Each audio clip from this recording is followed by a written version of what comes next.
ভালো দেখে 2 পিস দাও। ঠোঙায় নাকি? ঠোঙায়, হ্যাঁ। একদম জানি। ভালো করে পার্সেল করো দাদা। আশা রাখি। এই রসের ডুবা দুটো দাও। এই হ্যাঁ ওইটা দাও, ওইটা দাও। এর নাম ছানার জিলাপি। হ্যাঁ এটা অরিজিনাল। অরিজিনাল না? মাঝে মাঝে রস দাও। 20 টাকা। আমি সব দিনই 20 টাকা বেশি। আমি নতুন থাক আর রস লাগবে না। বলছি কি আপনার বাড়ি বানান না? আমি নিজে তৈরি করি। আর এই গল্প দেবো না, এই কোনাতে কি শিখাইছে? ওই চামচে কাটিছে, সসপ্যান বড় ছিল। ও, হ্যাঁ কয় পিস আনিছিলেন? নিয়েছিলাম আচ্ছা 56 টাকা। টাকা দে। নাও। বাঙালি না, আমার কাছে বানতে না। এই চাই তো আমি নেবো না, ও কি দেখছি ও চিনিও না বাবু। আরো 100 টাকা।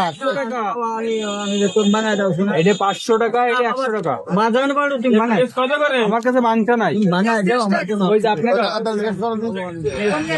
তুমি বানায় দিলে জল দিবে। আমার কাছে বানতি নাই।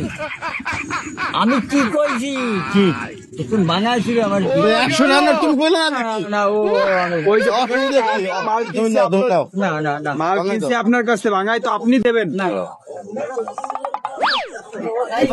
আপনি জিজ্ঞেস করেন দিয়ে, কাকা ও কাকা, এটা কয়টা? টাকা কি করবেন? এটা কয়টা? কাকা ওটা কত করে?